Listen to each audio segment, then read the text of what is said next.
Good morning, सुप्रभात। आज हम अपने शिक्षा निदेशालय राष्ट्रीय राजधानी क्षेत्र दिल्ली द्वारा भेजी गई कक्षा 7वीं और 8वीं की जेनरिक कार्यपत्रक G21 पर बात करेंगे।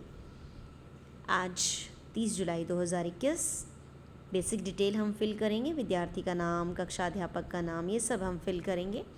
तो चलिए बढ़ते हैं आगे।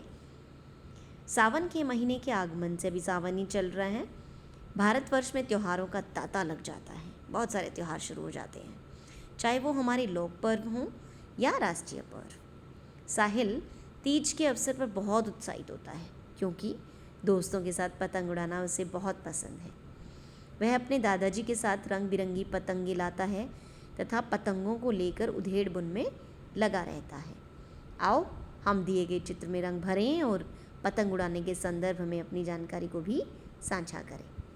ठीक है, तो ये जो पिक्चर है बना लेंगे हम और उसमें कलर करेंगे।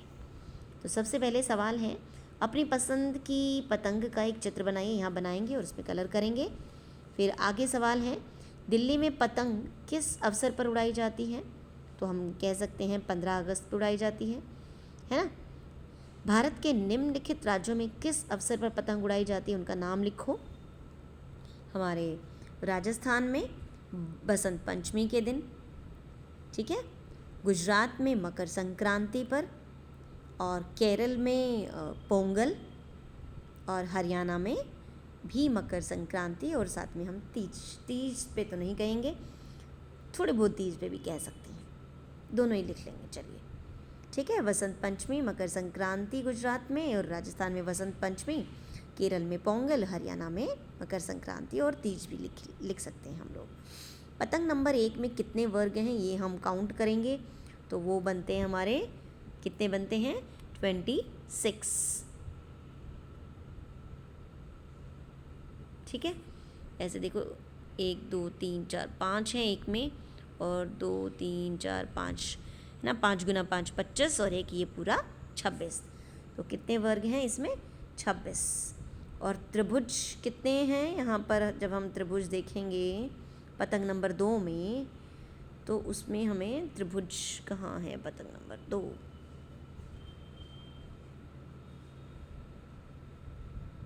तो वो हम देखेंगे। ठीक है, कर लेंगे इसको।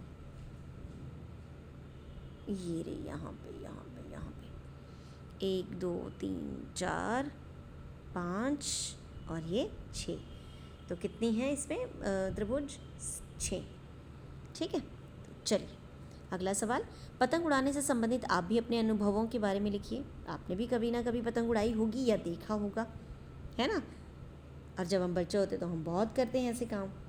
तो आप अपने अनुभव लिखोगे कि आपको कैसा लगा या क्या था, वो लिखोगे इसमें। अगला सवाल, हमें पतंग उड़ाते हुए क्या क्या सावधानियाँ रखनी चाहिए, ये भी आप देखोगे। पतंग उड़ाते समय क्या क्या सावधानियाँ रखनी चाहिए। ठीक है, जब हम छोटे, बहुत ज़्यादा ऐसे हैं कि भाई बहुत छोटे बच्चों की तरह, मतलब छोटे बच्चे हैं हम लोग, तो एक तरह से हमारे साथ किसी न किसी बड़े का होना ज़रूरी है ना। हमारा जो धागा है वो किस तरह का होना चाहिए, ताकि प्लास्टिक और इस तरह से बना हुआ नहीं होना चाहिए, ताकि जो पक्षी हैं उनको किसी तरह का नुकसान ना हो, है ना। और हमारी पतंग कैसी होनी चाहिए, और अगर हम छत पे पतंग उड़ा रहे हैं तो किस तरह से हमें अपना ध्यान रखना चाहिए। बहुत सारी चीज़ें हैं, या आप खुद भी जब पतंग उड़ाते हो तो आप भी बता सकते हो कि ये चीज़ें हैं और इनका हमें ध्यान रखना चाहिए। तो इस तरह से ये हमारा आंसर है। तो आप भी एक कविता लिखो, जैसे साहिल की कविता है, पतंग हमारी उड़ती जाती आसमान में दौड़ लगाती, कभी ढील दो कभी खींच लो, कट जाने पर हाथ में आती। आप भी एक कविता लिखें, आप भी एक कविता लिखेंगे पतंग से रिलेटेड। यस, रंग बिरंगी पतंग देखकर मन में भर गई उमंग, है ना। और दौड़ चले हम, भाई को बुला बहन को बुला छत पर, है ना। तो इस तरह से आप भी कोई भी कविता बना सकते हो। जैसे मैंने मोमेंटली कुछ 2-4 लाइनें बना दी, इस तरह से आप भी बना सकते हो। ठीक है, तो आशा करती हूँ ये एक तरह से आपको बहुत अच्छे से समझ में आई होगी, और आपको पतंग उड़ाने के लिए एक तरह से प्रेरित कर दिया होगा कि चलिए आज पतंग उड़ाई जाए, है ना। तो आशा करती हूँ आपको ये अच्छे से समझ में आ गई होगी जेनरिक कार्यपत्रक।